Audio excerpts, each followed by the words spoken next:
ఎక్కువై, కన్నీరు ఎక్కువై, బాధ ఎక్కువై, దుఃఖం ఎక్కువై, దేవుడు నన్ను పరీక్షిస్తున్నాడు, నన్ను శోధిస్తున్నాడని చెప్పే స్థితికి మనం వెళ్ళిపోతా ఉన్నాం. ప్రియ సహోదరి సహోదరుడా, దేవుడు ఎవరిని కూడా దోషము ఎరగని వాడు కనుక ఆయన ఎవరిని శోధించడు.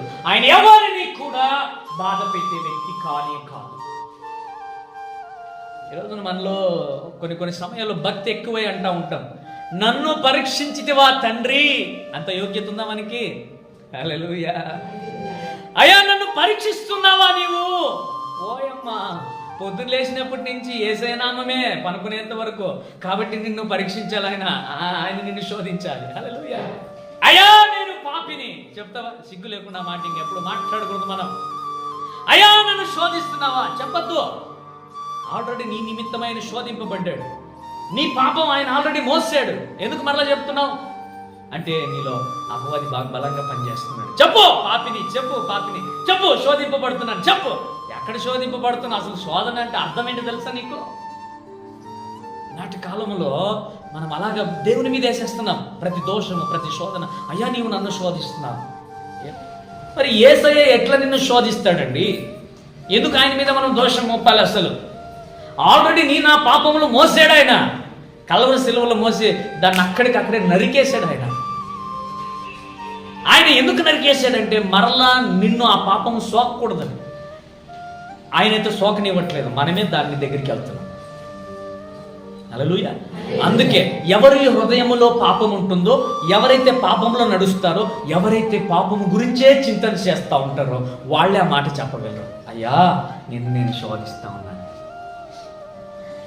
శోధించాల్సిన అవసరం లేదు. అయ్యా నువ్వు నన్ను శోధిస్తున్నావు, నువ్వు చెప్పు కావాలంటే. ఆయన నిన్ను శోధించే స్థితికి ఇంకా నువ్వు రాలేదు.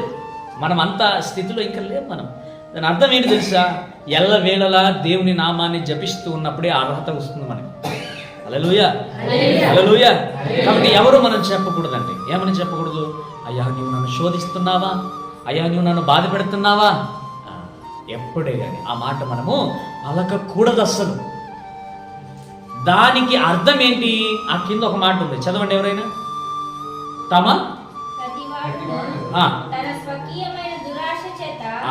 చాలు.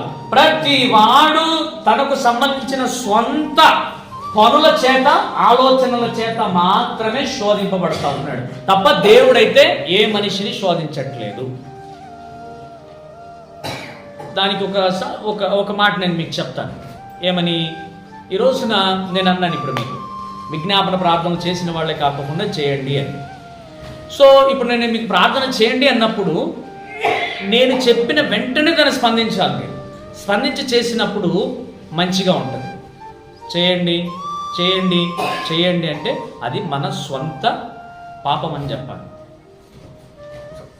ప్రార్థన పరులు కాదా? ప్రార్థన లేదా హృదయాల్లో? ప్రార్థన హృదయంలో నింపబడలేదా? దేవుని మాట హృదయంలో నింపబడలేదా? ఎన్నో మాటలు చెప్తామే, ఎన్నెన్నో మాట్లాడతామే, ఎన్నెన్నో చెప్తామే. ఆఫ్టర్ ఆల్ ఒక 2 మాటలు దేవానికి స్తోత్రం మందిరానికి తీసుకొచ్చాం. చెప్పబడినటువంటి ఇదిగో బిడల కొరకు, ఆరోగ్యాల కొరకు, వాళ్ళని దీవించి ఆశీర్వదించి ఈ మాట చెప్పడానికి ఎందుకు అంత బరువు? దీనికి కూడా అయ్యా నాకు ప్రార్థన చేయటం రావట్లేదు, ఇది నీకే అప్పచెప్తున్నా, నన్ను శోధిస్తున్నావా, నాకు ప్రార్థన రావట్లేదు. ఎవరిదండి తప్పు? సంవత్సరాలు అవుతుంది, నెలలు అవుతుంది దేవుని సన్నిధిలో ప్రార్థన చేసేది రాకపోతే. అలా నా అక్కల ఇంటికి వెళ్ళారు, మంచి హల్వా చేశారు, తిన్నాం. ఏమక్క ఎట చేతివి హల్వా? ఏం ఎత్తివి? నెయ్యి ఎంత ఎత్తివి? గోడమ్మి ఎంత ఎత్తివి? బాదం ఎంత ఎత్తివి? రవ్వ ఎంత ఎత్తివి? ఇంటికి వచ్చి ఫెయిల్ అయినా పర్లేదు, మళ్ళీ అయినా పర్లేదు, ఇంకొకసారి చేద్దాం. రెండోసారి ఫెయిల్ అయితే పోతే 100 రూపాయలు కదా, ఇంకొకటి చేద్దాం. కానీ దేవుని సన్నిధిలో ఒక్కటి మిస్టేక్ అయ్యి మళ్ళా ప్రయత్నం చేద్దాం అనేటువంటి మనసు, భావన అనేది మాత్రం మనకి రాదు. ఇది మన ఆత్మీయ స్థితి దిగజారిపోవటం. చేయి ప్రార్థన, అడుగు దేవుణ్ణి, నీ నిండు హృదయంతో అడుగు, నీ పూర్ణ హృదయంతో అడుగు. ఒక వంట చేసే దాని మీద ఉన్నంత దృష్టి, 3-4 సార్లు ఫెయిల్ అయ్యేదని ప్రయత్నం చేసే దాని మీద ఉన్నంత దృష్టి 1-2 సార్లు అయినా పర్వాలేదే, ఒక మాట తప్పిపోయినా పర్లేదు, ఇంకొకసారి నేర్చుకో.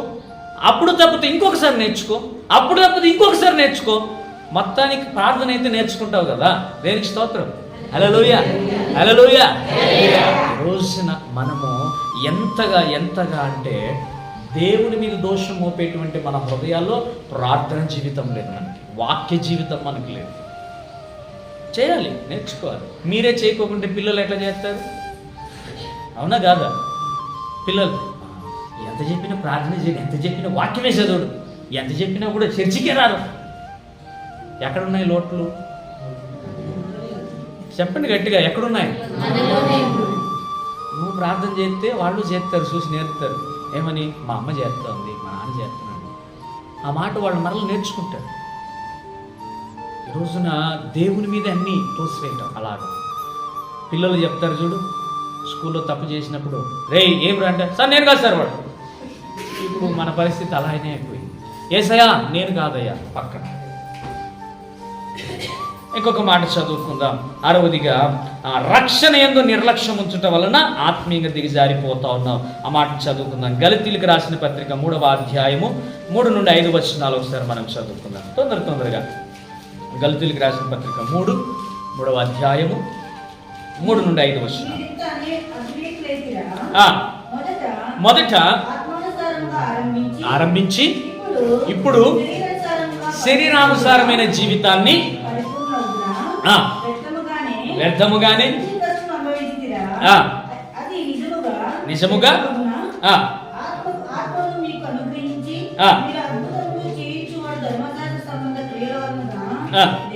లెక్క. ఆమేన్. అబ్రహాము దేవుని నమ్మెను, అది నీతిగా ఆయనకు ఎంచబడెను. కాబట్టి విశ్వాస సంబంధులే. ఆమేన్. హల్లెలూయా, హల్లెలూయా. చాలా మందికి మనకు అర్థం కాని విషయం, దేవుని సన్నిధికి వస్తాం, బాప్తిసం తీసుకున్నాం, మంచిగా బ్రతుకుతున్నాం, మంచిగా జీవిస్తున్నాం, మంచిగా ఉన్నాం, ఇది మన ఆలోచన, ఇలాగే ఉన్నామని మనం అనుకుంటా ఉన్నాం. కానీ దాని యొక్క పాప ఫలితం ఎంతగా అభివృద్ధి చెందుతూ ఉంది అంటే, ఇక్కడ మనం చూస్తున్నాము, అబ్రహాము దేవుని మాటను నమ్మెను. ఎన్నిసార్లు మాట్లాడుకుంటాం కదా, అబ్రహాము పొమ్మన్న కూడా వస్తూనే ఉంటాడు ఆయన. హల్లెలూయా. ప్రతి వాక్యంలో ఎక్కడో ఒక చోట, ఎందుకంటే ఆయన విశ్వాసానికి ఒక మంచి పురుషుడు, మూల పురుషుడు అని చెప్పొచ్చు. మనం విశ్వాసానికి ఒక మంచి స్తంభం అని చెప్పొచ్చు. ఎన్ని సంవత్సరాలైనా దేవుడు ఇచ్చిన మాటను పట్టుకొని నేను అడుగుతానే తప్ప ఆ మాట ఏందో విశ్వాసాన్ని మాత్రం నేను కోల్పోను అంటాడు ఆయన. మనం మాత్రం అడిగిన 2-3 రోజులకు, వారానికి ఏమో జరగలేదు, తీసిపెట్టిపోతే పని, మళ్ళీ దీన్ని ఆడపట్టుకొని నేను ఏలాడు ప్రార్థన చేసేది. అవునా? ఆలోచనకు తగినట్టుగానే అది జరగట్లేదు. అంతే. ఇప్పుడు నువ్వు పట్టుకుని నెరవేర్చేంత వరకు కూడా దాన్ని అడగాలి కదా, అడగట్లేదు. మనం రక్షణ పొందుకున్నా కూడా, రక్షణలో ఉన్నా కూడా, మారు మనసు పొందినా కూడా, రక్షణ జీవితం అనుభవం ఉన్నా కూడా, రక్షణలో ఇతరులను నడిపించినా కూడా, రక్షణలో నడుస్తున్నప్పుడు కూడా విశ్వాసం లేదు. మళ్ళీ నీలో విశ్వాసం లేనప్పుడు ఇతరులు ఎట్లా దాన్ని అనుసరిస్తారు? నేను ఇంతకుముందు మీకు ప్రార్థన చేసి చెప్తే, నిన్ను గురించి కొత్తగా వచ్చేవాళ్ళు ఏం నేర్చుకోవాలి? సమయాన్ని నేర్చుకోవాలా, పరిచర్యని నేర్చుకోవాలా, మాటను నేర్చుకోవాలా, క్రియను నేర్చుకోవాలా, లేకపోతే సంఘానికి అభివృద్ధి పరచడంలో తోడుగా ఉండేది నేర్చుకోవాలా, లేకపోతే ఇవ్వటంలో నేర్చుకోవాలా, లేకపోతే ఇంకా అనేకమైనటువంటి పరిచర్యలు చేసేటువంటి పనులను చూసి ఏది నిన్ను గురించి నేర్చుకోవాలి? అసలు ఒకసారి మనల్ని పరిచయం చేసుకోవాలి. అయ్యగారు ఏం చెప్పారు, నన్ను గురించి కొత్త వాళ్ళు ఏం నేర్చుకోవాలని? ఏం నేర్చుకోవాలి? అసలు నాలో ఒక క్వాలిటీ ఏదైనా ఉందా, దాన్ని ఏం నేర్చుకోవాలి? నేను రక్షణ పొందుకున్నా, నేను మారు మనసు పొందా, నేను బలలో చేస్తున్నా, నన్ను గురించి వచ్చిన వాళ్ళు ఏం నేర్చుకోవాలి? రక్షణ పొందుకున్నాం, కానీ మనల్ని గురించి ఇతరులు ఏం నేర్చుకోవాలి? సంఘంలో ఓకే, బయట మనం పనిచేసే స్థలంలో, మనం ఉన్న మన ఇంటి స్థలంలో ఏం నేర్చుకోవాలి? మనల్ని చూసి వాళ్ళు దేవుని బిడ్డలు, వాళ్ళని చూసి ఏం నేర్చుకోవాలి? ఏం అసలు మన నుండి ఒక వ్యక్తి నేర్చుకోవాలి? అది నేను మీకే వదిలేస్తున్నాను. ఒక సమయం ముందు నేను అందరినీ ఆన్సర్ అడుగుతాను, నిన్ను గురించి కొత్త వాళ్ళు ఏం నేర్చుకోవాలని. ఒక సరైన సమాధానం చెప్పాలని ప్రార్థన చేసి సిద్ధపడి ఉండండి. ఎప్పుడు అడుగుతారో తెలియదు, మొత్తానికి అడుగుతారు. కానీ నీలో ఆ క్వాలిటీ ఉంటేనే చెప్పాలి, లేకపోతే చెప్పకూడదు. ఎందుకంటే దేవుడు చూస్తున్నాడు. నేను ప్రార్థనా పరురాలనా, నేను ఇచ్చేదానినా, నేను ఇచ్చేవాడినా, నేను చేసేవాడినా, నేను అన్నట్లో తోడుగా ఉండేవాడినా, లేదా సేవకుని తోడుగా ఉండేవాడినా, లేదా పనుల్లో తోడుగా ఉండేవాడినా, పరిచయం చేసేవాడినా, పనుల్లో ప్రతిదీ కూడా జ్ఞానం కలిగి మనం ఆలోచన చేసి నా నుండి ఒక కొత్త వ్యక్తి వస్తే ఇది నేర్చుకుంటే చాలు అనేటువంటి ఒక్కటి దానికి సిద్ధపడి ఉండాలి.